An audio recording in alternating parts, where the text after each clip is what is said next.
Juliann, thank you for joining us. Thank you for having me. So, electrification is going to triple energy demands by 2050. Where does nuclear sit in helping that? It's at the epicenter of it. It's obviously a topic near and dear to a lot of our hearts at this event that we're at today. But nuclear is going to be the obvious cleanest baseload energy source that will enable us to meet and step up to those forecasted demands in energy. And we're seeing a large increase just in the US market. We're seeing and watching other countries as well, but excited to see that the value of nuclear is finally being recognized and we have a seat at the table. So what have the challenges been for the last 30 years odd to deploy new nuclear in the US? There's been a few. Obviously, our culture and our media have really painted nuclear with the brush of fear and skepticism, dating back to even cartoons like The Simpsons. And I don't know if you guys watch that here in Europe, but that wasn't an assistance to the nuclear industry at large. But over the last 30 years, we've retained our role as a global leader in the production of nuclear and the production of nuclear technology. We have 94 operating reactors today that are operating very safe, very efficiently.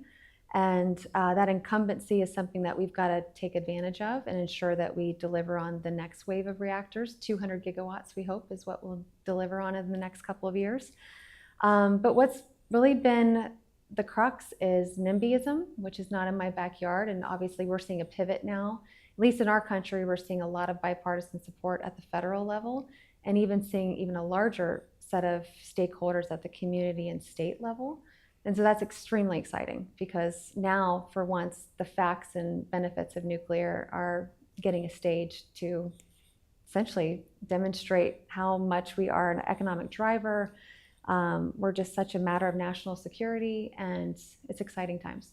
But there's big risk in capital investments, and people aren't necessarily going to take that on. So what do you guys do to counter that? What is your solution to that problem? Absolutely. So you're right. A lot of low energy demands or flat energy demands over the last 30 years. So not really a call to go build large infrastructure like nuclear.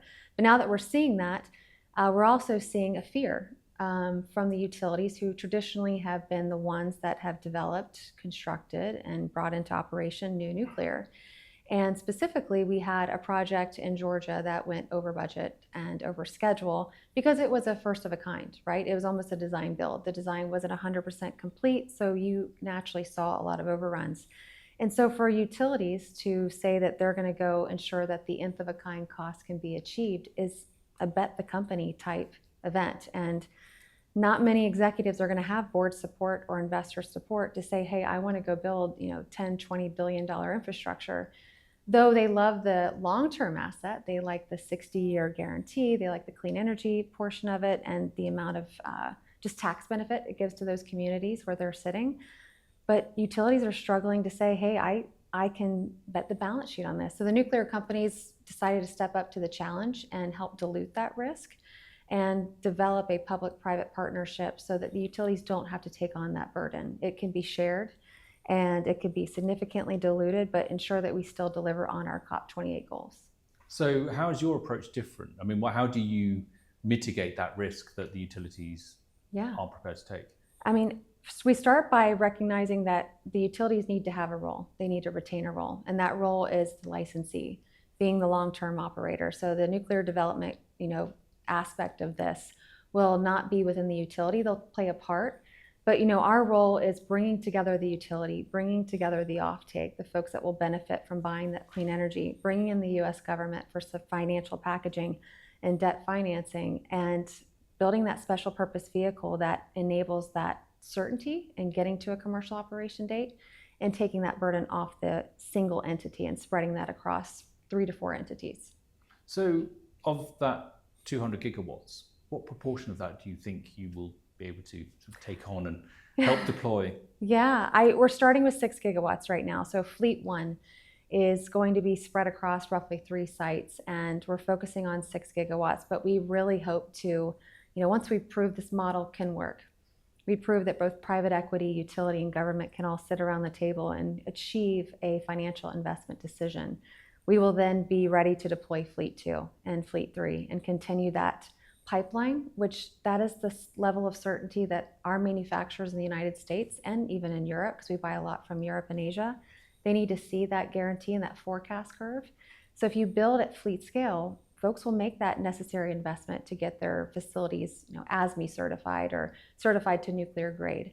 They'll make those investments in the trades to do long-term apprenticeship and training programs, because those are heavy investments to make for nuclear, because it's not a traditional set of materials or labor proficiencies that you're seeing in other sectors like oil and gas and even medical or other infrastructure.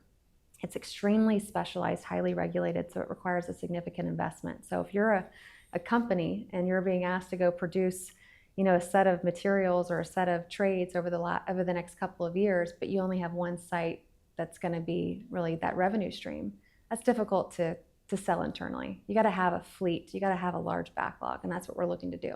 And then you need people. And we need a lot of people. That's a challenge right now. It is. I mean, we're loving the infusement of using tools like artificial intelligence, and where does that line begin, kind of draw in terms of benefit versus risk? We saw an announcement yesterday out of Westinghouse with their new AI tool. We're seeing companies like Atomic Canyon in the United States that are really trying to focus on the regulatory process and making that more efficient. And so those are going to ensure that we are using those to the best of our abilities so that we're not having to throw so many full-time equivalents at every single project, and we're gaining those efficiencies. But yeah, a lot of people are going to be required to build this infrastructure. So what do you think needs to happen to encourage young people to follow this path? Because obviously it's not in the current zeitgeist. Everybody wants to be in AI or some sort of tech. How do we, the world, encourage young people to follow this path? It's a great question. I think it starts with education. I grew up in Central Florida, and energy was not a topic that was in the curriculum. I don't know about you. And I have 3 younger brothers, and it was never a topic. It was always, who was the biggest company in our backyard, and that was Publix grocery stores, and that was going to be our aspirations to go work there. But I would say it starts with the curriculum, and I'm a part of an organization called Women in Nuclear that's making sure that we infuse as much of that STEM-based education into middle school. And we focus mainly on middle school because that's where minds are the most malleable, and you're starting to see early decisions being made in an individual as to where they're going to start drawing their interest and focusing their attention as they go through high school and trade schools, or maybe go straight into work, as well as university. And so it starts with education, but it also we need to ensure that the next generation can aspire to be in nuclear by seeing themselves in the workforce. What I mean by that is having more young folks have a presence at conferences, talks like this, and speaking about the value of just being a part of a community that is so mission driven. It's not just about a paycheck, it's not just a career, but it is truly one of the most, I call it the biggest bragging rights you could bring to a party or to Christmas. And I certainly do. So obviously women are underrepresented within the industry. Mm-hmm.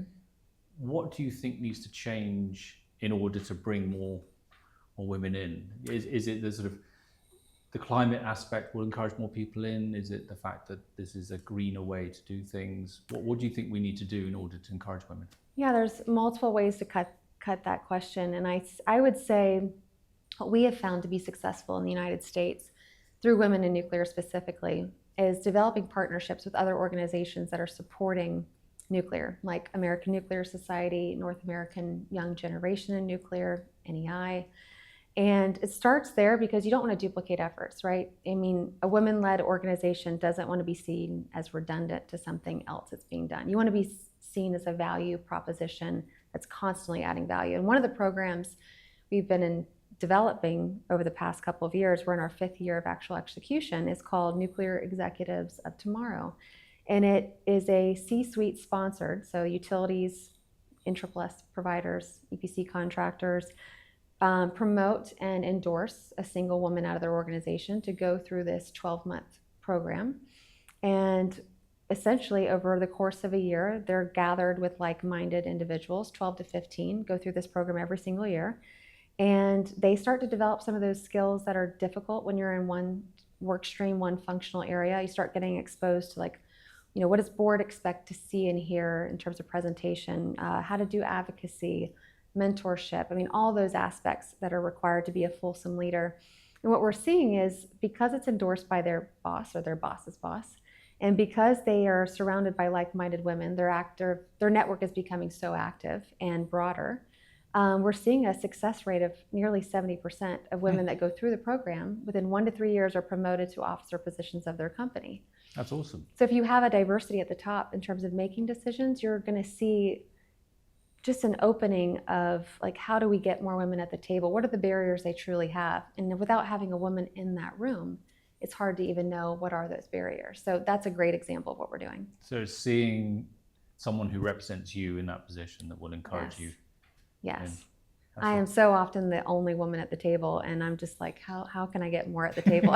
And these programs are going to be a testament to that. I mean, in the United States, we have 3 female chief nuclear officers, and for years we had 0.